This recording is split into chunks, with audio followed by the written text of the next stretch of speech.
Hello. I was very nervous about posting the last video, but it's an important part of the story, as you'll see if and when I'm able to tell you the rest.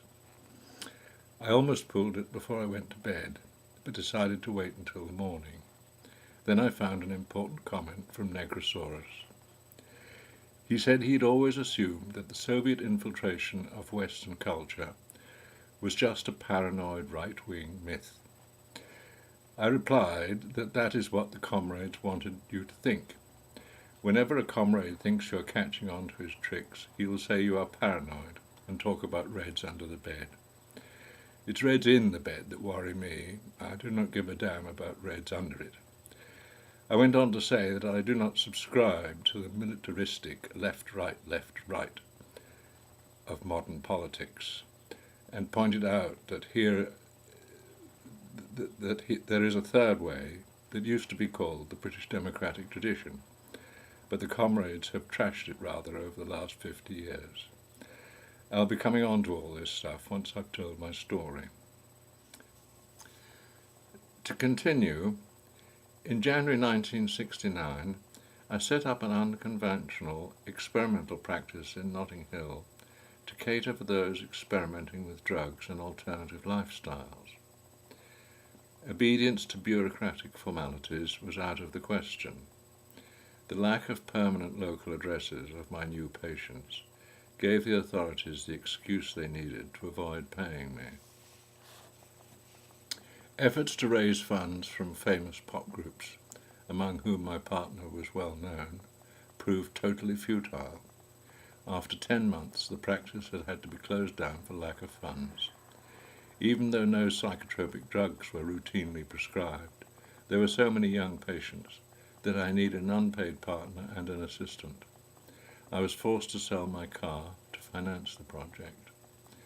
By October, I felt totally exhausted and in desperate need of a holiday that I could not afford. My partner had suggested to the organisers of such events that it would be wise to have doctors in attendance at pop concerts. So it was that in July 1969, we found ourselves at the Rolling Stones free concert in Hyde Park. A small caravan was provided in the musicians' enclosure for a surgery. The area was policed by Hell's Angels with angelic smiles. The crowd, estimated to be at least 200,000, extended as far as the eye could see, with some spectators perching in the trees, like monkeys. The whole atmosphere was friendly, yet rendered freaky by the aggressive, defiant music. The bodies of the audience would have been uncertain whether they were insecure or safe. In the course of the afternoon, St. John ambulance men carried in 20 or so youths with convulsions. I noticed that the convulsions slowly subsided once the patients had been laid on the bunk in the caravan. Suspecting that this was because the firm surface increased their sense of security, I started gently pressing them down onto the bunk as soon as they arrived, in order to augment the sensation. The convulsions then stopped abruptly. Patients sat up, rubbed their eyes, and scampered back into the throng. They were cured in seconds. I had long been interested in heart attacks and the phenomenon of sudden premature death, where people, generally middle-aged men, drop dead in the street. Thinking about this after the concert, I wondered whether heart attacks started out as a localized convulsion or cramp in a coronary artery. This would narrow it and cause the characteristic radiating chest pain. Reflecting on a house call in Regina, I had recommended that a middle-aged woman who I had found to have very high blood pressure be admitted to hospital for tests. She asked outright whether I thought it was her heart, and I had to admit that it was. She promptly had the heart attack that I feared, and nearly died. Reflecting on heart patients in Fulham, I found that while waiting for the intramuscular morphine I administered to be absorbed from the tissues to relieve the pain, the patient had asked what was the matter with them. Again I had been obliged to tell them. They immediately went into shock before the morphine had had time to be absorbed and had to be admitted as emergencies. Some died.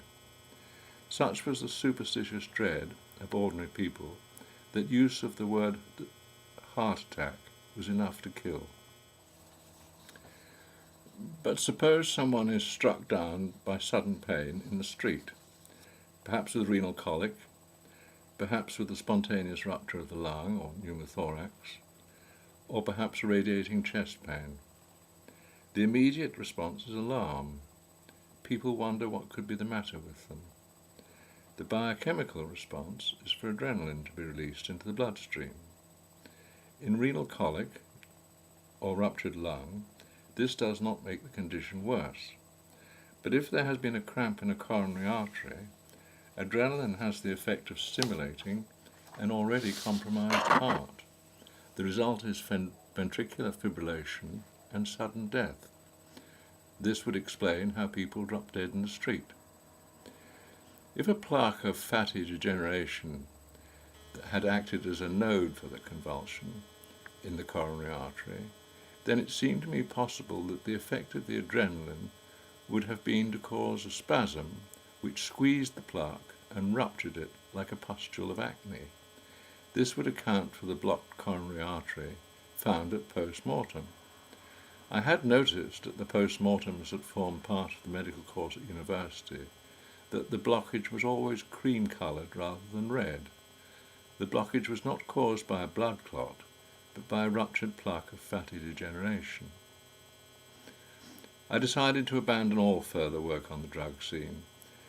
Finding myself a pariah, in 1970 I had no option but to join my father's group in Gillingham as an independent practitioner. There I began building a new practice from scratch, in an area that was designated as being short of doctors. There was a modest financial inducement from the National Health Service. To make additional income, I did surgeries for other doctors in the town when required. There I was able to put my theories about heart attacks to the test. More next time. Bye.